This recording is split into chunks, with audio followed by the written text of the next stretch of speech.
Fracking has been going on since the 1940s, and I feel that we should have more information in terms of the long-term effects by now, especially because we're in the year 2015. Fracking would be banned everywhere if people were dying and there was proof of long-term effects.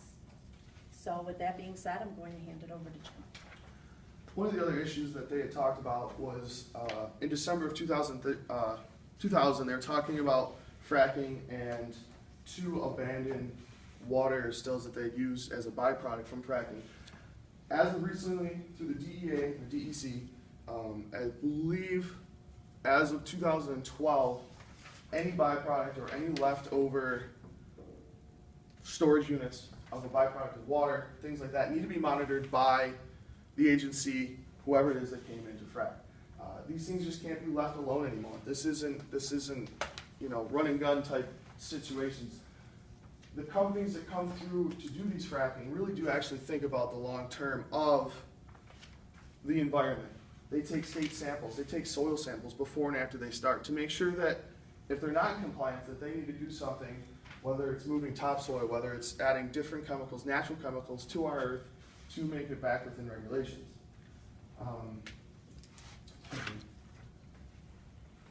And I know that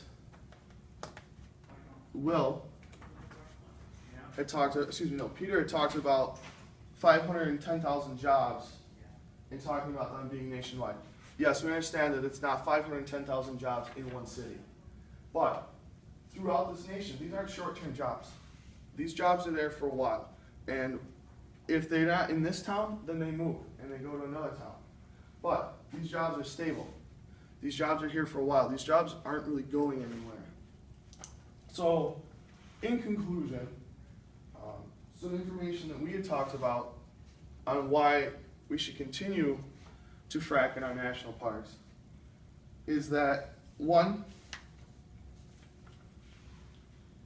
hydrofracking creates jobs. I've proven that to you guys. We've talked about it. We've talked about the number of jobs.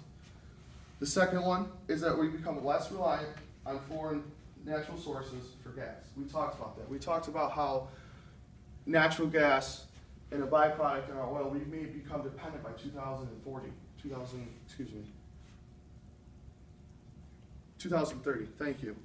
And our third point is that natural gas, which is a byproduct from fracking, is much cleaner burning than coal and oil. Everyone here has seen the top of a old railroad car train where they're feeding coal into it. You see that big black smoke coming out. Everyone's seen those. If we ran trains on natural gas, you wouldn't see any of that. We wouldn't have a smell. We wouldn't have a taste. We wouldn't have a nasty cloud in our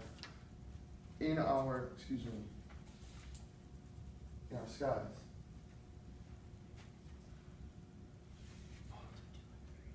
I'm sorry? Okay. You're done. Yep.